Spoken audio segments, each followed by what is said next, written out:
Parfois cynique, parfois confiant, mais jamais complaisant. Francis Gosselin.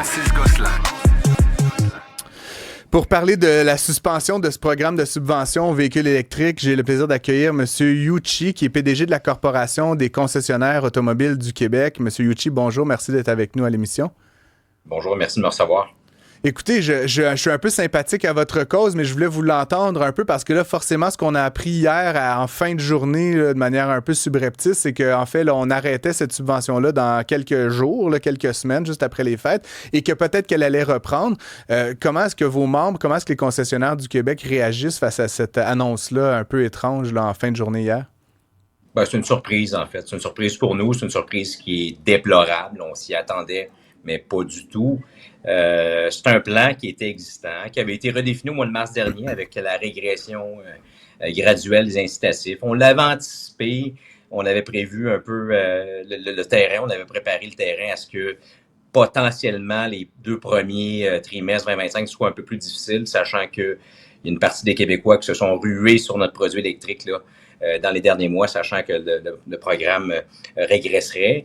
Maintenant, on n'avait pas anticipé une fin abrupte, comme on l'a annoncé, du programme dès le 1er février, bien que ce soit temporaire. Reste que nos concessionnaires qui supportent les inventaires vont voir leur vente freiner du jour au lendemain. Ça risque d'être très, très difficile pour les premiers mois de l'année. Ben oui, mais il n'y a personne en bonne conscience qui va aller s'acheter un véhicule électrique au 2 février, sachant qu'un mois et demi plus tard, il va avoir 4 000 $ de rabais. Donc, ce que ça veut dire, comme vous le dites, c'est que vos membres, puis encore une fois, des entrepreneurs, des gens qui sont des concessionnaires et autres acteurs du milieu de l'automobile vont soutenir des inventaires essentiellement pendant 2 mois, là, parce que c'est assez clair qu'il y a 0 véhicule électrique qui vont se vendre pendant cette période-là. Les gens vont vouloir les acheter soit la veille ou soit le lendemain de cette suspension temporaire. Est-ce que vous avez eu des échanges avec le ministre de l'Environnement, avec le ministre des Finances? Comment est-ce que ça se tracte? En fait, autre question. Avez-vous appris ça en même temps que moi hier soir, cette nouvelle-là, M. Yuchi? On l'a appris hier. Alors, encore une fois, une très grande surprise. Puis, vous l'avez mentionné. On supporte des inventaires. Je parlais à certains de mes membres ce matin qui me disaient, écoute, Yann, présentement, là, un peu plus de 50% de mon inventaire, c'est du véhicule électrique. Un membre me disait, j'ai 45 millions présentement d'inventaire. Alors, on parle de 22 et plus millions à supporter pendant 2, 3, 4 mois. Quelle va être la rapidité de la décision gouvernementale dans le budget, on verra. Mais c'est un coût financier énorme que devront supporter mes membres concessionnaires québécois, alors que ça n'avait pas été anticipé. Alors qu'on anticipait une année déjà difficile en 2025. Disons que ça s'ajoute, c'est vraiment pas un cadeau. Et donc, je reviens à ma première question. Là. Au cours de la journée aujourd'hui, j'ai lu vos commentaires dans le Journal de Montréal plutôt, mais avez-vous eu des échanges avec le ministère de l'Environnement, le ministère des Finances? Est-ce qu'ils réagissent à ça? Je veux dire, il y a quand même matière à être furieux, je pense, de la part des concessionnaires automobiles. Qu'est-ce qu'ils vous répondent de leur côté? Ils s'en lavent les mains? J'ai de la misère à saisir la réaction du gouvernement face à tout ça. C'est un peu ça qui est étrange, c'est qu'on est en discussion constante avec le gouvernement depuis les derniers mois. En fait, on avait déjà proposé certaines adaptations au programme Rouler vert pour le rendre, je veux dire, un peu plus pérenne dans le temps jusqu'en 2030. On échangeait. D'ailleurs, la réglementation qui entoure la fin des véhicules à essence en 2035 a fait l'objet de plusieurs discussions, plusieurs échanges. Notamment, nous, ce qu'on demandait, c'est de dire, on regarde un peu ce qui se passe dans tous les marchés mondiaux, incluant en Europe. On a une crainte que la demande, qui est très forte présentement, pourrait ralentir dans le temps à mesure qu'on s'attaque à un marché qui n'est plus un marché d'adopteurs précoces. Le gouvernement nous a dit, regarde, nous, on est prêt à reviser le plan à différents moments. Et d'ailleurs, il a annoncé hier qu'il accepterait de revoir l'ensemble de l'œuvre dès 2026 par opposition à seulement 2030. Donc, pour nous, c'était une avancée. Et dans la même séquence, on apprend, là, on ne va pas soutenir au même rythme qu'on avait prévu l'adoption en finançant le programme Rouler vert. Alors, pour nous, c'est ni plus ni moins qu'une douche froide. Alors, c'est un étonnement majeur de notre part en lien avec cette décision-là, qui est incompréhensible. Il y a un aspect comptable là, que M. Breton semble vouloir mettre en lumière. Je ne sais trop. Ce n'est pas mon bag d'évaluer ça. Mais toujours est-il qu'il y a de l'argent dans le fonds vert. Vous l'avez dit, il y a quoi? 1,7 million sur place. Milliards, pas millions. Milliards, oui. Rajoutons les zéros. Puis il y a 1,7 milliard de nouvelles recettes aussi, de revenus qui rentrent dans le fonds vert à chaque année, dont une partie est imputée au programme Rouler vert. L'argent est là, puis à un moment donné, c'est un choix de voir où on la dépense. Nous, on dit, gouvernement québécois, vous exigez beaucoup de l'industrie, vous allez exiger beaucoup des Québécois d'adopter ces véhicules verts-là. Alors, continuez de nous supporter, continuez de supporter les Québécois dans l'acquisition des véhicules. Puis on le sait encore aujourd'hui, il y a une différence, un delta d'à peu près un peu plus de 15 000 entre un véhicule électrique et son équivalent à essence, vice-versa. Donc, le programme servait bien la cause. Oui, puis c'est là où... jusqu'ici.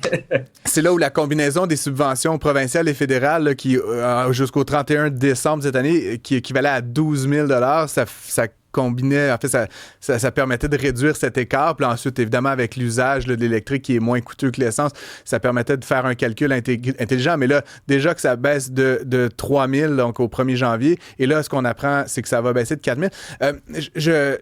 J'essaie de comprendre encore une fois, là, parce qu'on vous exhorte, donc, concessionnaires automobiles, à transiter vers la fin des véhicules à essence en 2035. Donc, on vous donne quasiment un ordre dans un certain espace. Et de l'autre, évidemment, il y a ce moyen qui est la subvention. Et là, cette subvention, on dit au 1er février, on l'enlève. De quel pas dansent les concessionnaires actuellement qui sont vos membres? Est-ce qu'il y en a là-dedans qui veulent jeter la serviette? Ou c'est quoi un peu la réaction quand on entend, surtout dans la même journée, ces deux exhortations complètement contradictoires là, de la part du gouvernement et du ministère de l'Environnement spécifiquement? C'est une très bonne question. Il faut savoir que le plan 2035 est le plan du gouvernement. Okay. À ça est rattaché une norme véhicule électrique qui oblige les manufacturiers à distribuer un certain nombre de véhicules électrifiés en croissance jusqu'à 2035. Ça, c'était la partie que l'industrie a, en quelque sorte, oui, par obligation, mais accepté de gérer. C'est-à-dire, on amène les véhicules au Québec, on crée une diversité de produits, puis on s'assure que nos concessionnaires sont bien formés pour présenter le produit, l'expliquer aux consommateurs québécois. Maintenant, il y avait une deuxième composante d'importance, c'est quoi l'apport du gouvernement du Québec dans la démarche. Et l'apport a été nommé, était très clair, c'est le programme Rouler vert. Il faut stimuler une demande. On est en train de créer un marché. Donc, on est sous l'impression présentement, les concessionnaires québécois, que le pacte qu'on avait avec le gouvernement du Québec vient d'être brisé, et ce, sans avertissement et avec une intention qui n'est pas claire. Alors, essentiellement, on se sent laissé pour contre, et l'industrie des concessionnaires québécois est très, très importante au Québec. Là. On génère plus de 20 milliards de dollars de revenus au Québec. Il y a des recettes fiscales qui sont importantes dans les 3 paliers gouvernementaux, incluant évidemment les taxes foncières au niveau municipal. Donc, on est une partie prenante intégrante du tissu social et économique québécois. On ne se sent pas respecté présentement dans cette réalité-là. Je termine peut-être en vous demandant, parce que là, il y a jusqu'au 31 décembre là, une forme de ruée vers l'électrique. Je veux pas que vous nous fassiez un pitch de vente, M. Yuchi, mais quand même, il y a encore des jours ouvrables à l'année. Oui. Comment est-ce que vous vous préparez? Est-ce que vous anticipez des lignes à la porte des concessionnaires? Ou encore une fois, je blague un peu, mais là, encore une fois, avec ces jours ouvrables-là, est-ce qu'il y a vraiment une ruée vers l'électrique? Est-ce que vous anticipez des nombres records de consommateurs qui vont se présenter pour essayer de bénéficier de la pleine subvention, surtout avec cette nouvelle information là, qui vient de sortir hier? Comment vous préparez à tout ça? Absolument. Puis c'était déjà prévu dans le sens que d'ici la fin de l'année, on avait prévu un fort achalandage qui est déjà existant présentement dans nos concessions. Donc, ce qui risque d'arriver, c'est que cet achalandage-là va perdurer jusqu'à la fin janvier pour s'arrêter drastiquement dès le 1er février. Donc, c'est une évidence, vous l'avez dit, là.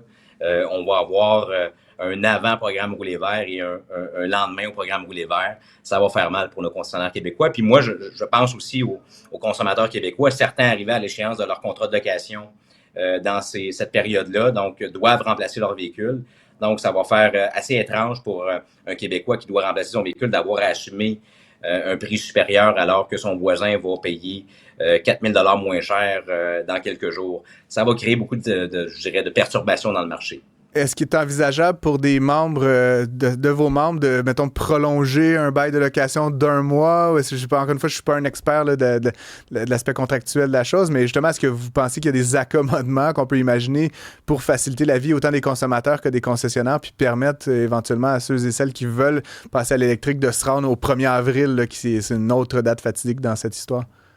Notre rôle comme concessionnaire, essentiellement, c'est de répondre aux besoins de la clientèle. Donc, on va tout faire pour accommoder notre clientèle, bien sûr, dans ce qui est dans notre sphère de contrôle et de possibilités, bien sûr. Donc, la réponse est certainement oui pour certains de mes membres. Monsieur Yuchi, je vous remercie beaucoup. Je rappelle que vous êtes PDG de la Corporation des concessionnaires automobiles du Québec. Je vais y arriver, mais merci beaucoup d'avoir été avec nous. On se reparle bientôt. Merci à vous. Bonne journée.